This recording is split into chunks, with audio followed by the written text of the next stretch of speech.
U.S. President Joe Biden is set to host a record-breaking fundraiser in New York City, alongside his predecessors Barack Obama and Bill Clinton.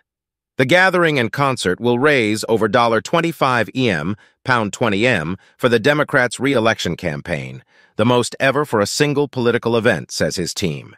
They are looking to extend a growing cash gap between the president and his Republican challenger, Donald Trump. Polls suggest the race for the White House rests on a knife edge. Thursday's event at New York's Radio City Music Hall comes after a Biden campaign blitz in battleground states that could prove pivotal in November's vote. The 81-year-old has been seeking to capitalize on momentum following his State of the Union address earlier this month, which was well received by Democrats. However, the president's approval ratings remain persistently low, despite a recent promising bump. Mr. Trump is also in the New York area on Thursday, attending the wake of a police officer, Jonathan Diller, who was shot and killed in the line of duty. The Biden campaign recently declared it had $155 M cash on hand, which it said was the biggest war chest any Democratic candidate in history had possessed at this point in an election cycle. Mr. Trump and his political action committees reported having $74 AM. Over 5,000 people are expected to attend the star-studded Democratic fundraiser on Thursday night, with many more watching online. Late-night talk show host Stephen Colbert will moderate a conversation with the three presidents. The event will be hosted by actress Mindy Kaling and feature musical performances from Lizzo, Queen Latifah, and Lea Michele. First, Lady Jill Biden will host an after-party for 500 guests. The president's son, Hunter Biden, and his family are also attending. The tickets are priced between $225 and $500,000. For $100,000, guests can get a picture with Mr. Biden, Mr. Obama, and Mr. Clinton, with star photographer Annie Leibovitz taking the snaps. President Biden was joined on the Air Force One flight to New York by Mr. Obama, who briefly came back for an off-the-record chat with reporters on the presidential jet.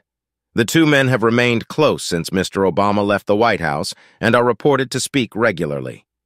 New York ground to a halt for their arrival as the two men's huge motorcade cut across Manhattan in the pouring rain as hundreds of onlookers jostled to take pictures.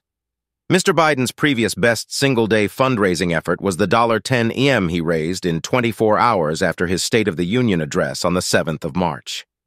His fundraising lead over Mr. Trump, who is seeking a return to the White House 4 years after his presidency ended, has been boosted by the advantage of incumbency, experts say. Biden raising a lot of money is probably a function of him not having any real primary challengers. Joseph Campbell, a communications professor at American University, told the BBC, "There's no competition for Democratic donor money." Mr. Trump's campaign and his joint fundraising committee brought in $20 M in the whole of February, less than what the Biden campaign expects to receive just from Thursday's event. In addition to Mr. Trump's fundraising challenges, his campaign and political action committees have had to spend millions of dollars in legal fees fighting the criminal and civil cases against him. Mr. Trump, 77, blasted the Democratic fundraising event in a fundraising email of his own, sent out by his campaign on Thursday morning. "Hundreds of deranged Hollywood liberals will be in attendance, and they will open their wallets to fund the destruction of country," the message said.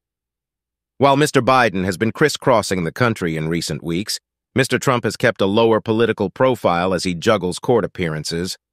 The Democratic president's handling of the economy, inflation, immigration, the Israel-Gaza war, and perceptions about his age are some of the issues that have been dragging down his approval rating. On the trail, Mr. Biden has pointed to his legislative accomplishments, including capping insulin costs, a bipartisan infrastructure bill, and the first gun control act in decades. And his campaign has spent tens of millions on TV and digital advertising targeting Black and Latino voters as he seeks to hold together the coalition that put him in the White House in the 2020 election. Some opinion polls have suggested that loyalty among these key voting blocs could be softening. The 2024 presidential election cycle is predicted to be the most expensive in history, with an estimated $2.7 billion spent on presidential campaign ads alone. Kindly like, subscribe, and share your thoughts in the comments section.